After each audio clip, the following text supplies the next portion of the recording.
বিজ্ঞান বলে একজন প্রাপ্তবয়স্ক সুস্থ পুরুষ একবার সহবাস করলে যে পরিমাণ বীর্য নির্গত হয় তাতে 40 কোটি শুক্রাণু থাকে।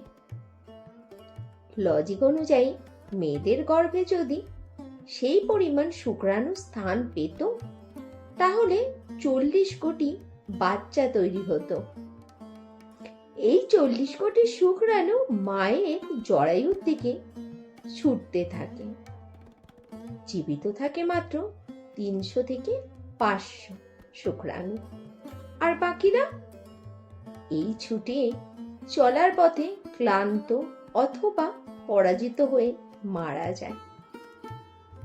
এই 300 থেকে 500 শুক্রাণু যেগুলো ডিম্বাণুর কাছে যেতে পেরেছে তাদের মধ্যে মাত্র একটি মহাশক্তিশালী শুক্রাণু ডিম্বাণুকে ফার্টিলাইজ করে অথবা ডিম্বাণুতে আসন গ্রহণ করে। সেই ভাগ্যবান শুক্রাণুটি হচ্ছেন আপনি কিংবা আমি অথবা আমরা সবাই। কখনো কি এই মহাযুদ্ধের কথা মাথায় এনেছেন? আপনি যখন দৌড়েছিলেন তখন ছিল না কোনো চোখ, হাত, পা, মাথা, তবুও আপনি জিতেছিলেন। আপনি যখন দৌড়েছিলেন তখন আপনার ছিল না কোনো সার্টিফিকেট, ছিল না মস্তিষ্ক, তবুও আপনি জিতেছিলেন। আপনি যখন দৌড়েছিলেন তখন আপনার ছিল না কোনো শিক্ষা, কেউ সাহায্যও করেনি, তবুও আপনি জিতেছিলেন।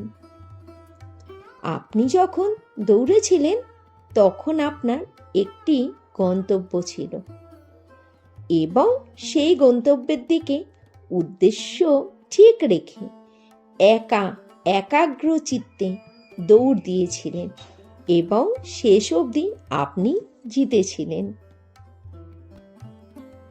বহু বাচ্চা মায়ের পেটে নষ্ট হয়ে যায়, কিন্তু আপনি মারা যাননি, পুরো 10টি মাস পূর্ণ করতে পেরেছেন।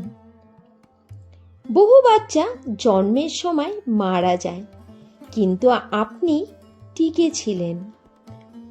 বহু বাচ্চা জন্মের প্রথম 5 বছরেই মারা যায়, কিন্তু আপনি এখনো বেঁচে আছেন। অনেক শিশু অপুষ্টিতে মারা যায়, কিন্তু আপনার কিছুই হয়নি। বড় হওয়ার পথে অনেকেই দুনিয়া থেকে বিদায় নিয়েছেন, কিন্তু আপনি এখনো আছেন। আর আজ আপনি কিছু একটা হলেই ঘাবড়ে যান, নিরাশ হয়ে পড়েন। কিন্তু কেন? কেন ভাবছেন আপনি হেরে গিয়েছেন? কেন আপনি আত্মবিশ্বাস হারিয়ে ফেলেছেন? এখন আপনার বন্ধু বান্ধব, ভাই বোন, সার্টিফিকেট সব কিছুই আছে, হাত পা আছে, শিক্ষা আছে, প্ল্যান করার মতো মস্তিষ্কও আছে, সাহায্য করার মতো মানুষ আছে, তবু আপনি আশা হারিয়ে ফেলছেন। যখন আপনি জীবনের প্রথম দিনে হার মানেননি, 40 কোটি শুক্রাণুর সাথে মরণপণ যুদ্ধ করে ক্রমাগত দৌড়ে কারো সাহায্য ছাড়াই প্রতিযোগিতায় একাই বিজয়ী হয়েছিলেন, তাহলে এখন হতাশা কেন? কেন একজন আপনার লাইফ থেকে চলে গেল সেটা মেনে নিতে পারেন না?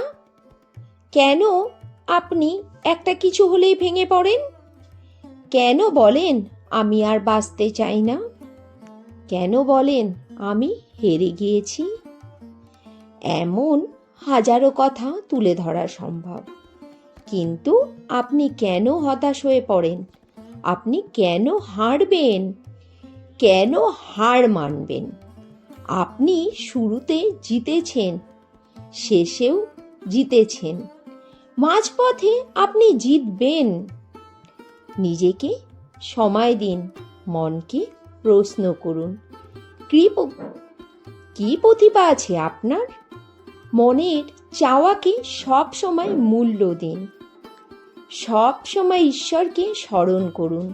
দেখবেন আপনি জিতে যাবেন। শুধু নিজের মনের জোর নিয়ে যুদ্ধ করতে থাকুন, অবশ্যই জিতে যাবেন।